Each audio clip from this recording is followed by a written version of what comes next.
Welcome back into the Bobcat Sports Showcase. I'm Grant Fugazzi, joined by the 197-pounder for the Ohio wrestling team, Phil Wellington. Phil, we're going to jump right into it here. MAC play, it's been a breeze for you so far this season. You finished the season at 7-0, record undefeated. Why have you been so successful? I think my success has a direct correlation to how I've been training, and this season I've been training pretty hard with train. We've been getting at it after this year's. Now, you mentioned train. Now, I've also heard, though, that film has been a big factor. I mean, before we were sitting here earlier, you were flipping through, watching past matches. Why has that also been a big factor? I've just been studying myself a little bit more this year than last year. Been watching my matches, seeing where I make my mistakes, and just trying to correct them in the wrestling room. Talk about the respect that the entire team and you have for, a coach like Coach Greenlee. Oh, tons of respect for that guy. He does whatever we want. He has our best interests. He really just he treats us like we're his own. So tons of respect for that guy. You're currently ranked 11th, in the nation for your weight class. You finished up MACs. What's the next goal? Next goal is MAC champ, and then from there NCAA All-American. Now, how do you fight through injuries? I mean, obviously wrestling is one of the toughest sports around. You've been wrapping up a left knee since January. How do you fight through that, and how do you, get to a point where you're not thinking about it when you're on the mats?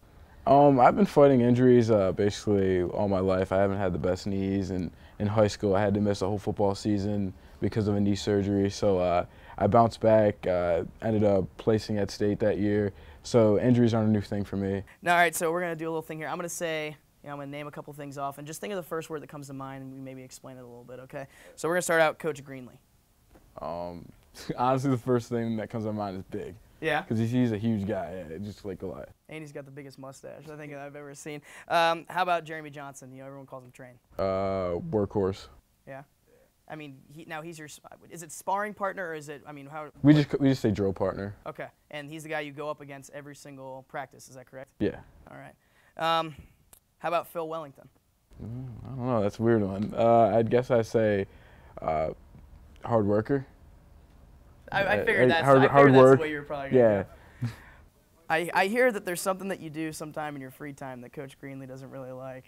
And I think you know what I'm talking about, longboarding and skateboarding. I mean, how did you start to, get into that? Actually, if you really want to know the origins of that, for my, what was it?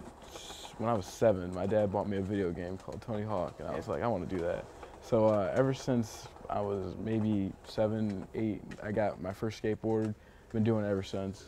And you have some YouTube videos. We saw a couple of them, yeah? Yeah, I have a couple out there. Have you, but during season though, Coach Greenlee kind of Actually, this is my first season that since the beginning of the season till, I don't know, whatever, the end of the season, I haven't picked up a skateboard. I mean, I have been longboarding because I think it's a little bit more safe, but not down like Richland or any of those though. No. Yeah.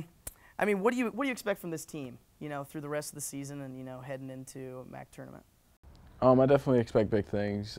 We've been training really, really hard, and now we're training really smart. And we have a lot of potential, especially in our young guys and our light guys. I think that some of the matches that they lost early on in conference, they'll be able to flip those come MAC tournament play. So I expect big things at MACs. I think we can qualify, 6, 7 guys to the NCAA tournament. And how you mentioned, flipping those matches that you lost early in the season. How do you go about flipping those matches?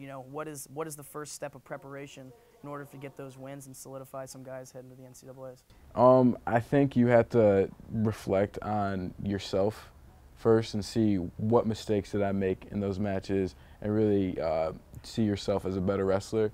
And next time you wrestle that guy, you know what he has, you know what you need to do better, and that's like the formula to flipping a match. Well, hopefully you guys can get it done. I know there are high expectations for the team. I appreciate you being here, and good luck the rest of the way. Thank you. No problem.